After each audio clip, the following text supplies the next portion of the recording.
ETF index mutual funds నేర్చుకుని stock మార్కెట్లో రాణించాలనుకుంటున్నారా? వెంటనే ఈ నెంబర్కి కాల్ చేయండి.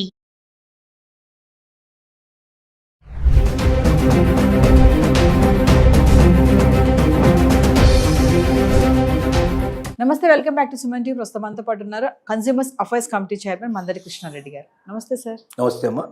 సార్, మన అమెరికా వదిలి మన ఇండియన్స్ చాలా మంది బ్యాక్ వచ్చేస్తున్నారు. మామూలుగా అమెరికా అంటే మనం ఒక వీడియోలో మాట్లాడుకున్నాం, చాలా మంది అక్కడ ఏదో ఒక పని చేసి బతికేద్దామని వెళ్ళిన వాళ్ళు చాలా మంది ఉంటారు. కానీ ఇప్పుడు ఏంటంటే అక్కడ ఉండలేక వచ్చేస్తున్నారు మన వాళ్ళందరూ కూడా. ఇదంతా కూడా ట్రంప్ ఎఫెక్టే అనుకోవచ్చా, ఇంకేమైనా కారణాలు ఉంటాయంటారా? 100% ముందు ట్రంప్ ఎఫెక్ట్ ఎక్కువ భాగం, కొంత భాగం ఏంటంటే ఏ ఎఫెక్ట్ కూడా కొంత ఉందని చెప్పుకోవచ్చు. కానీ ఇప్పుడు మాత్రం ఎక్కువగా ట్రంప్ ఎఫెక్ట్ ఎక్కువ కనపడుతుంది. ట్రంప్ చేసిన పని ఏమిటంటే, అసలు గ్రీన్ కార్డు హోల్డర్స్ను కూడా నువ్వు అమెరికన్ సిటిజన్ కావు, నిన్ను ఎప్పుడంటే అప్పుడు పంపించడానికి మాకు హక్కు ఉంది, ఏ చిన్న తప్పు జరిగినా ఏ చిన్న పొరపాటు జరిగినా నిన్ను వెంటనే వీసా క్యాన్సిల్ చేసి పంపిస్తామని చెప్పి బెదిరించడం అనేది ఒక పెద్దగా చెప్పింది. రెండవది, ఎక్కడైతే ఉద్యోగస్తులు ఇంతకుముందు మనకు అక్కడ మన వాళ్ళు జాబ్స్ చేస్తున్నారు, ఈ జాబ్స్ చేసేటువంటి వాళ్ళలో ఎక్కువ మంది ఏంటంటే ఏ పెట్రోల్ బంకులలో లేకపోయినట్లయితే వాళ్ళు హోటల్స్లోనో లేకపోతే డెలివరీ బాయ్స్ లాగానో ఇట్లా పనిచేసే వాళ్ళు ఎక్కువ ఉన్నారు. వ్యవసాయ కేంద్రాల్లో పనిచేసే వాళ్ళు చాలా ఎక్కువ మంది ఉన్నారు. వీళ్ళు గతంలో ఏం చేసేవాళ్ళు అంటే ఎక్కువ గంటలు పనిచేసేవాళ్ళు. వీళ్ళకి అన్ని గంటలు పనిచేయడానికి రైట్ లేదు. అక్కడ అమెరికన్ చట్టాల ప్రకారంగా లిమిటెడ్ అవర్స్ మాత్రమే పనిచేయాలి అనేది ఉంది. వాళ్ళకి జీతం కూడా ఎక్కువ ఇస్తున్నట్టుగా చూపించాల్సిన అవసరం ఉంది. మరి అమెరికన్స్ని పెట్టుకుంటే చాలా ఎక్కువ జీతం ఇవ్వాల్సిన పరిస్థితి ఏర్పడుతుంది. కాబట్టి ఇండియన్ ఆపరేషన్లు పెట్టి వాళ్ళు ఒక రకంగా తక్కువ ఖర్చుతో నడిపించేందుకు ప్రయత్నం చేస్తూ ఉన్నారు వాళ్ళ వ్యాపారాలు. ఇప్పుడు ట్రంప్ తీసుకొచ్చిన చట్టాలన్నీ కూడా చాలా స్ట్రిక్ట్గా ఉండడం వల్ల అలాంటి వాళ్ళని అకామిడేట్ కష్టంగా ఉంది. కాబట్టి అలాంటి వాళ్ళని వెళ్ళిపోవాలని చెప్పి పంపించాల్సిన పరిస్థితి ఏర్పడుతుంది. చాలామందిని వీసాలు ఎక్స్టెండ్ చేసుకుంటూ అక్కడ ఉన్న వాళ్ళు చాలామంది ఉన్నారు. అంటే వీసా లేదు వాళ్ళకి, వాస్తవంగా 6 నెలలకు గడువుకి వెళ్ళారు, కానీ అక్కడ స్థిరపడిపోయారు. అంటే వాళ్ళందరూ కూడా ఒక రకంగా ఇల్లీగల్ ఇమిగ్రేట్స్ కింద లెక్క వాళ్ళు. ఇప్పుడు ఇంతకుముందు పెద్దగా ఎవరు పట్టించుకోలేదు. ట్రంప్ కన్నా ముందు ఉన్నవాళ్ళు, బైడెన్ కానీ వాళ్ళు కానీ ఎవరు కానీ పట్టించుకున్న పరిస్థితిలో ఉంది. ఏదో వచ్చారు, ఒకసారి అమెరికా వచ్చారు, ఇక్కడ సెటిల్ అయ్యారు, ఏదో ఒక పని చేసుకొని బతుకుతున్నారు. ఇక్కడి వాళ్ళు కూడా చాలా అవసరం కదా అనే ఉద్దేశంతో దృక్పథంతో నడిచిపోయింది.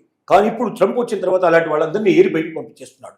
ఆయన పట్టుకొని బలవంతంగా సంకెళ్ళు వేసి పంపించేదానికన్నా మనంతరం మనం వెళితే చాలా బెటరు. అనవసరంగా ఇక్కడ ఉండి ఆ రకమైన అవమానంతో మనం వెళ్ళేదానికన్నా పోవడం చాలా మంచిది. ఎలాగో ట్రంప్ మనం బతకనీయడు, 3 ఏళ్ల పాటు వెతికి మనల్ని పట్టుకుంటాడు.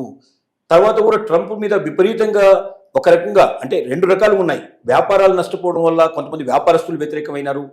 తర్వాత విపరీతంగా ట్యాక్సెస్ వేయడం వల్ల కొంతమంది కస్టమర్స్ అంతా కూడా వ్యతిరేకమైనారు. కానీ మళ్ళీ ఇప్పుడు ఏమైందంటే ట్రంప్ రాజీపడి ఈ ట్యాక్సెస్ అనేటువంటి బాగా తగ్గించేసేసి అందరితో రాజీపడి వాళ్ళు మన దేశం మీద వాళ్ళు మన దిగుమతుల మీద కూడా వాళ్ళు అమెరికా నుంచి పంపించే వాటి మీద కూడా మనం ట్యాక్స్ తగ్గించేటట్టు చేసుకొని ఆ రకంగా బెనిఫిట్ ఉభయత్ర వచ్చేట్టుగా చేశాడు.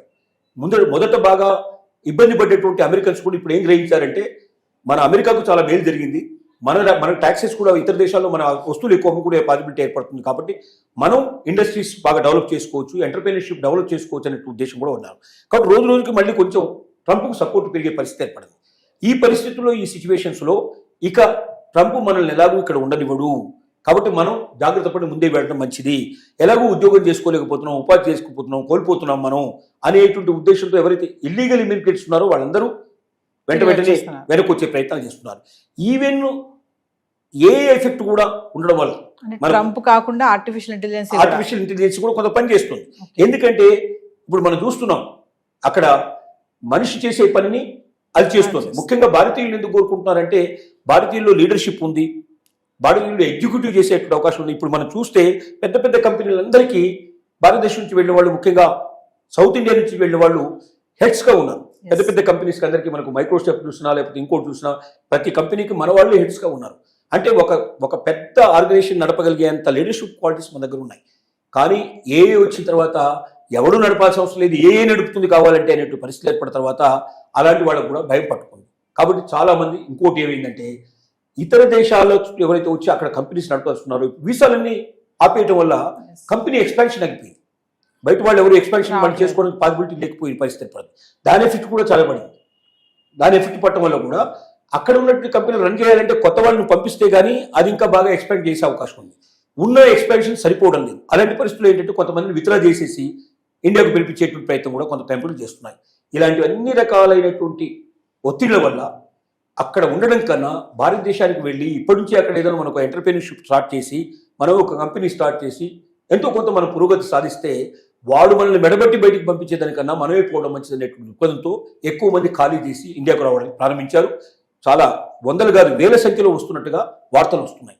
ఇలాంటి పరిస్థితుల్లో కొన్నాళ్ళు పోయిన తర్వాత ఇక అమెరికాలో 100% నేను సేఫ్గా ఉండగలుగుతున్న వాళ్ళు తప్ప మిగతా వాళ్ళు ఎవరు అక్కడ ఉండకపోయినా మనం ఆశ్చర్యపడాల్సిన అవసరం లేదు. అంటే సార్ ముందు ముందు అమెరికా వెళ్ళాలనే ఆలోచనని విరమించుకోవాలంటారా? ఈ 3 సంవత్సరాల పాటు ట్రంప్ ఉన్నంత కాలం, ట్రంప్ ఉన్నంత తర్వాత ట్రంప్ రాకపోతే లేదా ట్రంప్ లాంటి వాడే రాకపోతే మనం ఏదైనా చేయగలుగుతాం. అంటే మళ్ళీ బైడెన్ లాంటి వాడు ఇంకొకరు గతంలో ఉండే ప్రెసిడెంట్ల వాళ్ళు ఎవరైనా వచ్చి కాస్త లిబరల్గా ఉండే పరిస్థితి ఏర్పడితే అప్పుడు ఉండొచ్చు. కానీ ట్రంప్ ఉన్నంత కాలం అది సాధ్యం కాకపోవచ్చు అనేది ఇప్పుడు ఉన్నటువంటి పరిస్థితి. అంటే స్టూడెంట్స్ కూడా అంతేనా సార్? అబ్రాడ్ వెళ్ళి చదువుకోవాలనుకుంటారు కదా, అమెరికా వెళ్ళి చదువుకోవాలి, పై చదువులు అనుకున్న వాళ్ళు కూడా ఈ టైంలో వెళ్ళకపోవడం మంచిది అంటారా? స్టూడెంట్స్కి పరిస్థితి మరీ ఘోరంగా ఉంది. ఎందుకంటే ఒకటి ఇప్పుడు కొన్ని యూనివర్సిటీస్ని మూసేసే పరిస్థితి తీసుకొచ్చాడు. యూనివర్సిటీ గవర్నమెంట్ డబ్బంతా కూడా పూర్తిగా ఆపేశారు. తర్వాత ఇక్కడి వాళ్ళు ఎవరైనా పార్ట్నర్షిప్లో అక్కడ యూనివర్సిటీలు ఉంటే అలాంటి వాటిని బలవంతంగా వాళ్ళని పార్ట్నర్షిప్ విత్డ్రా చేయించి వాళ్ళని బయటికి పంపించే ప్రయత్నం చేస్తున్నాడు. తర్వాత స్టూడెంట్స్కి వాళ్ళు అక్కడ కొంతకాలం అంటే అయిపోయిన తర్వాత కూడా వాళ్ళు ఉండడానికి ఒక 3 ఏళ్ళు 2-3 ఏళ్ళు ఉండడానికి ఇంతకుముందు అవకాశం ఉండేది. అలా ఉండి వాళ్ళు జాబ్ సెర్చ్ చేసుకోవడానికో లేకపోతే ఇంకా పై చదువులు చదువుకోవడానికో అవకాశం ఉండేది. ఇప్పుడు అది లేదు. నీది అయిపోగానే నీ చదువు అయిపోయిన మరుక్షణం నువ్వు వెంటనే టప్పా కట్టేసుకుని నువ్వు ఇంటికి వెళ్ళిపోమని చెప్పేస్తున్నారు. ఇలాంటి పరిస్థితుల్లో బయట పనిచేయడానికి కూడా స్టూడెంట్ బయటకు వెళ్ళి పనిచేయడానికి వీల్లేదు. ఓన్లీ యూనివర్సిటీ ఆవరణలోనే పనిచేయాలి, బయటకు వెళ్ళి పనిచేయడానికి వీల్లేదు. ఇప్పుడు వాళ్ళు ఇంతకుముందు బయటకు వెళ్ళి పనిచేస్తున్నారు, డెలివరీ బాయ్స్గానో ఏదో పెట్రోల్ బంకులోనో లేకపోతే హోటల్స్లోనో అక్కడ పనిచేస్తున్నారు. ఇప్పుడు ఆ పని చేసే అవకాశం కూడా వాళ్ళకి కోల్పోయారు. అంటే ఇంటి దగ్గర నుంచి తెచ్చుకొని ఇక్కడ తింటే తప్ప బతకలేని పరిస్థితి. చాలామంది ఏంటంటే మనకు ఎంత ఖర్చు కావాలో ఎంత అక్కడికి రావడానికి కావాల్సినటువంటి దాంతో వరకు మనం ఏదో దీంట్లో తీసుకొని బ్యాంకులోనో అదో తీసుకొని మిడిల్ క్లాస్ వాళ్ళంతా అక్కడికి చేరారు. అంటే అక్కడే సంపాదించుకొని మేము బతుకుతాం, అక్కడే చదువుకుంటాం, గొప్పవాళ్ళు అవుతామని ఆశపడ్డారు. ఇప్పుడు ఇండియా నుంచి డబ్బు వస్తే తప్ప బతకలేని పరిస్థితి ఏర్పడేసరికల్లా ఇండియా నుంచి పంపించగలిగే ఫ్యామిలీస్ కూడా చాలా తక్కువ ఉన్నాయి. అంటే ఇండియా నుంచి ఎప్పుడైతే పంపించలేకపోతున్నారో అక్కడ ఉండడానికి అవకాశం లేక కొంతమంది వెనక్కి వస్తున్నారు. స్టూడెంట్స్ అలాగే వస్తున్నారు. ఇంకా భవిష్యత్తులో స్టూడెంట్స్ కూడా పెరిగే అవకాశం లేదు. వేరే దేశాలకు వెళ్ళడానికి చాలామంది ప్రయత్నాలు మొదలుపెట్టారు. అమెరికాను వదిలిపెట్టి వేరే వెస్ట్రన్ కంట్రీస్లో ఎక్కడైతే ఈ అవస్థలు లేవో కొన్ని అక్కడ కూడా ఇప్పుడు ఇంగ్లాండ్ కూడా ఇదే పరిస్థితి తీసుకొచ్చింది. వెస్ట్రన్ కంట్రీస్లో చాలా కంట్రీస్లో మా దేశానికి వచ్చేటప్పుడు 1-2 సార్లు ఆలోచించుకొని చేద్దాం అనేటువంటి అంటే ట్రంప్ విధానాలే మిగతా దేశాలు కూడా ఫాలో అయ్యే ప్రయత్నం చేస్తున్నాయి. కాబట్టి అన్నిటికన్నా బెస్ట్ ఏంటంటే మన మాతృదేశం, మన దేశంలోనే మన అవకాశాలు వెతుక్కోవచ్చు. దమ్మున్న వాడికి శక్తి ఉన్న వాడికి ఈ దేశం వదిలిపెట్టాల్సిన అవసరం లేదు. మన శక్తి సామర్థ్యాలు ఇక్కడే చూపించుకొని ఇక్కడే ఎదుగుదాం అనేటువంటి నిర్ణయానికి ఎక్కువ మంది రావడానికి అవకాశాలు పరిస్థితులు ఏర్పడుతున్నాయి. Thank you.